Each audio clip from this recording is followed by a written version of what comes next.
Good morning, beautiful people. It's so amazing to be able to be here with you with this amazing technology that we now have the power to be able to use for divine purpose. And I hope you all had a wonderful Thanksgiving. I know some of us probably have a little bit of tightness around the belly from all the good yum yums that we've been eating. Our pants are a little tighter, but it's all good, right? So, thanks for being here with us today, and thanks for being part of this amazing community called Unity of Nashville. Those of you who are online, I'm with you right here, right now, online, chatting with you, and I'll be available to Zoom with folks afterwards if you're interested in just hanging out and chatting about the service or anything else. So thank you. Thank you for allowing me this opportunity to still be with you all virtually and to share. So we're going to close out this today, our November series. As you all know, our November series has been really around release. That's the 12th power that we've been working on this month as well. And it's about remembering and releasing, remembering the deepest truth of life and how to release any obstacles that are preventing our experience of God's infinite presence. So we've talked about remembering, we've talked about restoring, we've talked about rededicating, about creating new stories, about restoring balance, about moving from a war with ourselves and God to a beautiful dance step by step that is built in this creative process. And last week we talked about rededication. What does it mean to rededicate our lives to spiritual purpose, to rededicate our lives to God? What does that mean? You can catch all of the series talks on our YouTube channel or on our Facebook page, so you can catch up to all of that. So last week we were talking about reclaiming God, right? Reclaiming our God self, dedicating our God self, just like Jacob did. Jacob went from Jacob to Israel, in Genesis, right? So we were talking about what does that mean? Facing our triggers and our shadows, voicing our needs and hurts without injuring others, working together instead of tearing each other down, releasing old wounds, being grateful for what we have, what we are, and very important, seeing the God in everyone and forgiving. So today, we're going to add another R to this R series. We're going to add reinvent. So Jacob in his story reinvents himself. What happens? He reestablishes his connection with his brother. He reestablishes his connection with himself. He reestablishes his connection with God. And he ends up rededicating himself, his life, to spirit. And in that, he's reinventing himself. He's reconnecting with the truth of his identity. Now, we ourselves are also in that process of reinvention. And when we rededicate ourselves, many of you rededicated yourself to this institution, Unity of Nashville, by writing and saying, all the things that you were willing to do as a truth student, as someone who's committed to the truth principles, to committed to this community. But when we do that, then we also have to think about how we have to reinvent our institutions.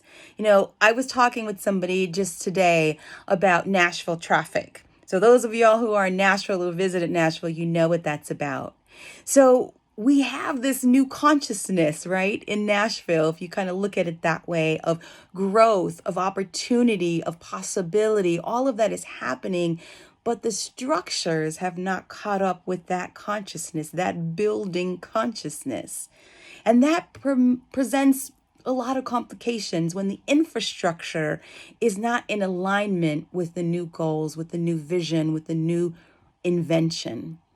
So how do we think about that? How do we reinvent our relationships and our families and our businesses and our spiritual institutions to reflect that reinvented consciousness, that new consciousness, that expanded consciousness that we're bringing to fruition?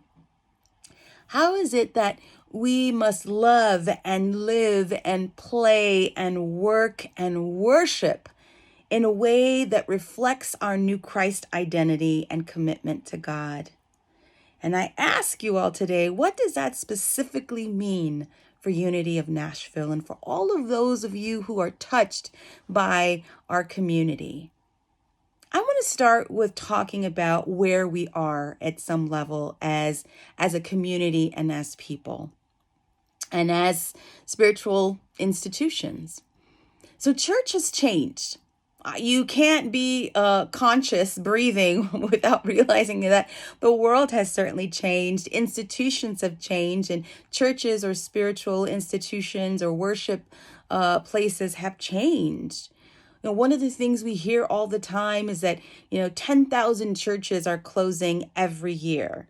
I know coming from the Great Lakes region, we would talk every month about I was on the Great Lakes Unity Board, and we talk every month about the status of churches. I don't know the data for our current region, the Southeast Unity, but for the Great Lakes, just recently, there were 27 ministries without ministers, and additional 17 of those were in transition, so potentially closing or not. So that's a lot of institutions, churches, spiritual centers that potentially are in crisis. And I'm sure if we looked at any region of Unity churches, you would find the same, including this one. And we know that fewer people are identifying with a religious preference, and many people just don't go to church anymore. They don't connect with this idea of church. Americans especially don't necessarily belong or consider themselves officially members of any church. I mean, for some, you could even say, they say church is not important. Maybe not. If we look at church, what that means, especially in this pandemic, if we look at it, especially in what has happened as a part of all the social movements and issues and things that have come up over the last couple years, it calls the question. And there's many disparities that we have to come to reckon with. There's a lack of preparedness and infrastructure oftentimes to deal with some of these changes that we've seen in our society. There's widespread national conversation and divisiveness about so many issues that have been raised recently. The bottom line is just that people are hurting, people are in pain, and there is a need to address and transform all of this. And the world has changed. Values have also changed. We've seen that all as a blessing as part of this pandemic. Well, people have been called to really think about what is important to them. What do they really believe? What is it they really want to put forward in the world? And what is the legacy that they want to leave? We see a lot of the changes being brought forth by the younger generations that have new inventions of values and influence. Young people believe in teamwork. This is what data, I'm again showing you what data and also anecdotal evidence that I know. Young people value teamwork and cooperation. For them, there's wanting to make a difference in the world and have purpose in their lives. When they're asked, for them, one of the biggest values is this idea of authenticity. They want to feel that someone's authentic. They want to connect with people who are authentic, and they want you to show them your authenticity. Y'all remember in Jerry Maguire when the character says, "Show me the money"? It's kind of like that. They want you to show me. Don't talk to me about it. Don't tell me about it. Don't teach me about it. Let me see that you're actually doing it, that you're actually walking that. And that's super important for us as spiritual communities and as spiritual leaders and as truth students. How do we move forward in that where we're being authentic and we're showing, not just talking? That means transforming church, where we have to show up as relevant and impactful and spiritually grounded. But some of that means that we do need to change. And I know that's super difficult for us. That's super difficult for human beings. But how is it that we need to rethink how we fundraise, how we do outreach, how we engage diversity and equity, and even maybe how we pray? I know it sounds kind of wild, right? But maybe that's part of that too. How do we reinvent new ways to share unity principles and facilitate development of spiritual faculties? Because what we know now is that it's not just about a Sunday, and it's not just about four walls anymore. Look at today. I'm online. We have probably half of the congregation and those that are interacting with us online every Sunday. That has been a fact. And researchers are saying that they don't believe that's going to change. Many people like being at home in the comfort of their pajamas, and they want to experience, spirit that way, or they want to have their Sundays and they look at the talks and services later on. This is the reality of what's happening. We have people that are experiencing our services from all over the country and all over the world, from Florida, from New York, from Montana, from Indiana, from just everywhere. We have people experiencing our services from all over the globe, from Mexico, from Puerto Rico, from Cambodia, from Malaysia, from Nigeria. It sounds incredible, does it not? We are no longer tied to four walls. We are no longer even tied to Sundays. So we have the ability and the mission, I'd say, to be able to figure out then how do we address this new way of churching, of spiritual development, and of healing. Let's look back. I like to look back to look forward oftentimes. Let's think of this unity movement that Unity of Nashville is part of. When we think about how to transform unity for today, we think about the dream, the vision from the beginning. We know that the co-founders of Unity, Myrtle and Charles Fillmore, had a dream and a vision. They had a passion for what they were doing. They had a spiritual mission, and they had faith in what they were proposing and moving forward in the world. Charles Fillmore, they weren't spiritual leaders. As the story goes, they went to a talk by a physician, E.B. Weeks, who was also a metaphysician, and basically said that you could heal yourself. And Myrtle Fillmore was so taken by that thought, it struck her spirit deeply, and she began a quest to heal herself from disease that was in her body for many years since she was a young girl. From that, Charles then engaged with this idea, and then both of them began this mission to be able to share that with the world. They started this at a time when the world was in a depression. There wasn't a collapse. People thought they were nuts for being able to do that, to move forward and to try to start something. His friends were telling him that it was a fanatical, delusion. Like, what was he doing? He had no formal schooling. He had no experience in many of these areas. What was he doing? But they stuck to the mission that was to focus on those who were troubled and sick and in poverty and lonely and needed healing. They began with this idea that they were going to give a clear message, a practical message, an accessible message, and that they would reach as many people by any means necessary.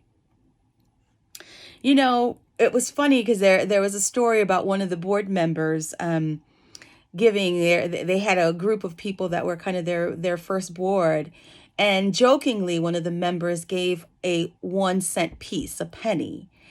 And it was at a joke. They were thinking about how do they grow, and they needed a building, and there was no money to fund the building when they wanted to formalize. And so he took the penny, Charles Fillmore, and gave thanks to God for it, blessed it, and said, "This is the beginning."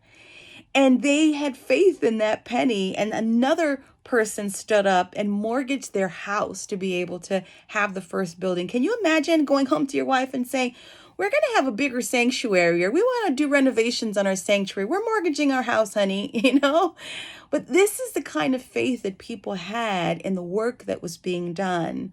And lo and behold, They had their first building. They then moved into other buildings. Later on in 1920, the Unity Farm was born, and it grew to what is now over 1,000 acres. Can you imagine that? There's 1,000 acres. If you haven't been to Unity Village, it's amazing. You should go.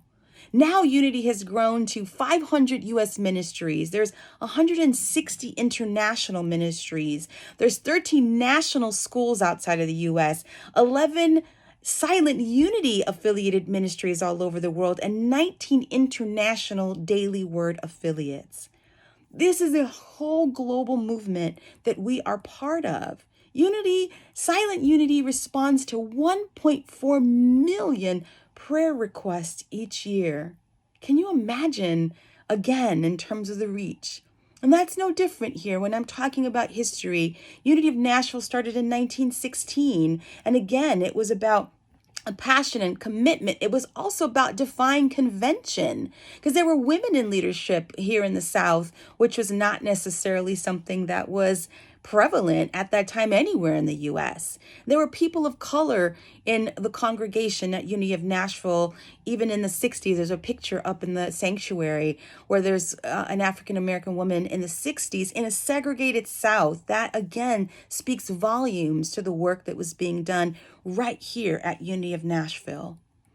I share all this with you to have us think about how are we transforming Unity for today, and how are we moving into the spiritual future. And the Fillmores gave us a blueprint, but I suggest that we need to reinvent also that blueprint. And the bottom line is for us to take on this spirit of being spiritual entrepreneurs as the Fillmores, to create and to innovate and to think outside of the box, to get uncomfortable at times. For some people, this digital message is not, this virtual message is uncomfortable, doesn't feel the same. But at the same time, it also is a way for us to challenge ourselves to see how we need to be uncomfortable for what works for us, but to be able to share with others in a way that is fair, equitable, and just available. So I really, really want us to think through as we move in these next few months, as we start to think about starting a new year, 2022. I, as the 22nd minister of Unity of Nashville, moving into 2022, want you to partner with me and with the board to be able to think about how do we create new partnerships, new investments, new ventures, new ways of using technology to share the message, new ways of using data to share our message.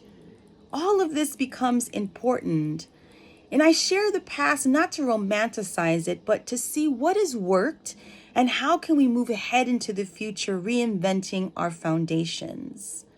You know, we want to be able to do this, but we also must do it to stay relevant and to stay alive and to stay open.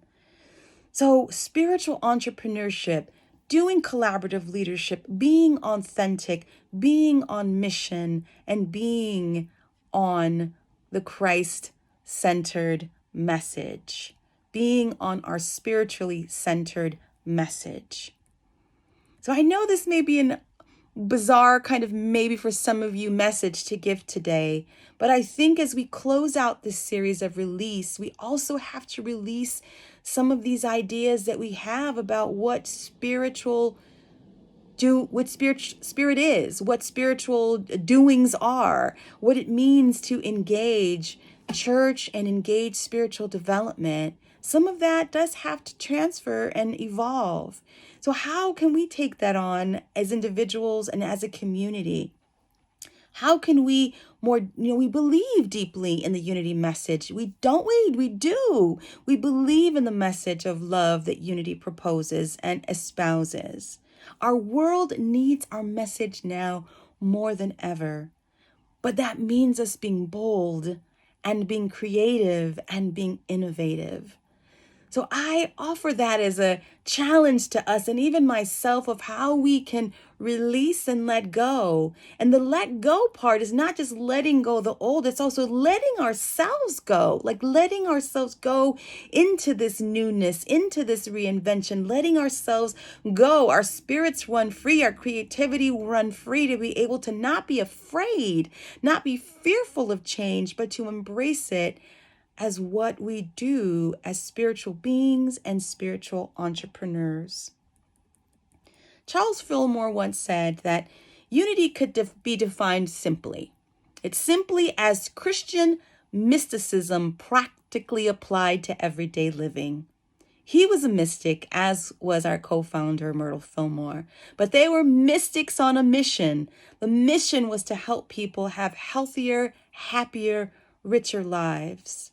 So the question I leave you here today is, they defied religious and social expectations and conventions and rules to set people free. Will you? Will you do that to set yourself free and set others free? Will you dare to take unity of Nashville and unity and spirit and spiritual development and spiritual movement to new places? And so my hope and my affirmation is that we will dare to lead together into a new spiritual future that will be for the benefit of this community and all of humanity. And so it is, and so we let it be. Let's get to reinvention, people. Amen.